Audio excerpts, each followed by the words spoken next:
Bonjour, bienvenue sur Doctissimo. Je suis Alain Héril, psychanalyste et sexothérapeute. Et aujourd'hui, nous allons aborder le thème « Parler pendant l'amour ». Parler pendant l'amour amène deux questions principales. La première, c'est « Pourquoi a-t-on besoin de parler pendant l'amour ?» Et la deuxième question, c'est « Qu'a-t-on à dire à ce moment-là » Parler pendant l'amour peut être un moment positif, comme cela peut être un moment que j'appellerais négatif. Ce qu'il y a de positif, c'est que, bien entendu, lorsqu'on parle pendant l'amour, le couple est amené à communiquer plus, à dire ce qu'il ressent, à dire ce qui se passe au moment de la relation sexuelle. D'autre part, parler pendant l'amour, c'est intéressant aussi parce qu'on entend l'autre. Il y en a un qui parle, qui dit quelque chose, et puis l'autre qui entend. Et des fois, le simple fait d'entendre les paroles de l'autre peut amener une excitation supplémentaire.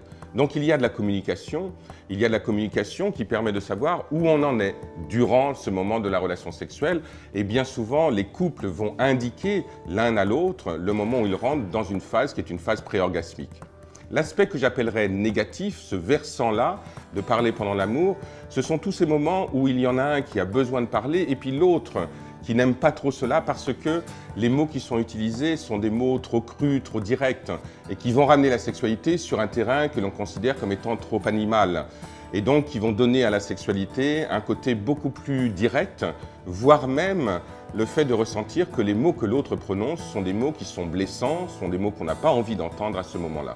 Donc ça, c'est le moment que j'appellerais négatif de parler pendant l'amour. Il est important de souligner que parler pendant l'amour n'est pas quelque chose de typiquement masculin, que les femmes parlent de plus en plus, racontent de plus en plus ce qui se passe pour elles. La différence que l'on pourrait faire, c'est que les hommes vont plus parler aux femmes de ce qui se passe pour elles, ça va plus être dans l'interrogation. Ils vont chercher à savoir ce que leur partenaire ressent pour pouvoir justement être eux le mieux en accord possible avec ce qui se passe pendant la relation sexuelle. En revanche, les femmes vont être plutôt dans une parole émotionnelle. Elles vont plutôt raconter ce qui se passe dans leur corps, ce dont elles ont besoin. Et donc, on va avoir dans la parole sexuelle, chez les hommes, quelque chose qui va plus concerner une interrogation sur qu'est-ce qui se passe pour toi, ma chérie, là, maintenant, pendant la relation sexuelle, et les femmes qui vont, bien sûr, elles, parler de ce qui se passe à l'intérieur d'elles. Abordons maintenant les trois questions les plus fréquentes que j'entends concernant ce thème de parler pendant l'amour. La première question, c'est « Je ne peux pas m'empêcher de parler pendant l'amour, suis-je normal ?» Évidemment, s'il y a une impossibilité à ne pas parler, si l'on a besoin de dire des choses, il n'y a aucun lien avec une certaine anormalité dans le fait de parler pendant l'amour. La question qui va se poser, c'est bien entendu, qu'est-ce qu'on a à dire, comment on a à le dire, est-ce que l'autre est prêt à entendre, est prêt à écouter, et à quoi ça nous sert de parler pendant l'amour. Donc, il est important de pouvoir mettre de côté toute cette notion d'anormalité et de ne pas garder les paroles que l'on a à l'intérieur de soi et de pouvoir les livrer au moment de la relation sexuelle parce que, bien entendu, cela va entraîner de la communication, cela va entraîner aussi une montée de l'excitation à ce moment-là. La deuxième question que j'entends le plus souvent et qui est une question qui revient assez régulièrement chez les femmes, c'est « il me traite de salope ou de chienne pendant la relation sexuelle, je n'aime pas ça, dois-je lui dire ?» C'est vrai que dans le cas de parler pendant l'amour, il y a quelque chose qui va être très en lien avec la sexualité masculine.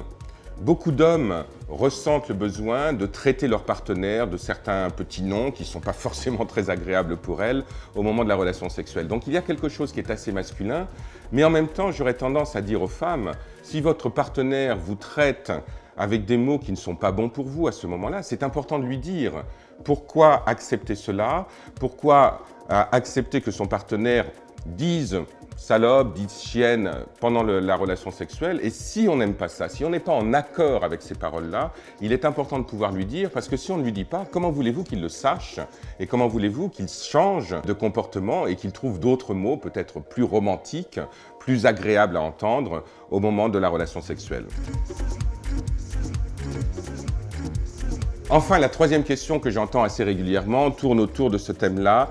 Il parle de son travail pour pouvoir contrôler son éjaculation, mais moi, ça me fait perdre mon excitation. Souvent, ce sont bien entendu des femmes qui me rapportent ce genre de propos. C'est vrai que lorsque les hommes sont en montée éjaculatoire, il est très difficile de pouvoir contrôler et retenir son éjaculation et que parfois, certains hommes vont utiliser cette technique de penser à autre chose. leur travail, leur belle-mère ou je ne sais trop quoi, et ils vont bien sûr en parler à ce moment-là. Là encore, j'y reviens souvent, c'est que l'important dans le couple, c'est la communication et c'est le fait de pouvoir dire ce qui ne va pas, ce qui ne nous convient pas, de façon à ce que l'autre le sache et puisse le changer. Et un homme qui va parler de quelque chose qui n'a rien à voir avec la relation sexuelle pour pouvoir mieux contrôler son éjaculation, il ne le fait pas pour pouvoir discréditer la relation ou pour pouvoir faire du mal à sa partenaire. Donc c'est important de pouvoir lui dire et de pouvoir réguler ensuite les choses à l'intérieur même de comment la parole s'échange dans une relation sexuelle. J'espère que ces quelques conseils vous auront été utiles et n'oubliez pas de vous abonner à la chaîne Doctissimo. Quant à moi, je vous dis au revoir et j'espère à bientôt.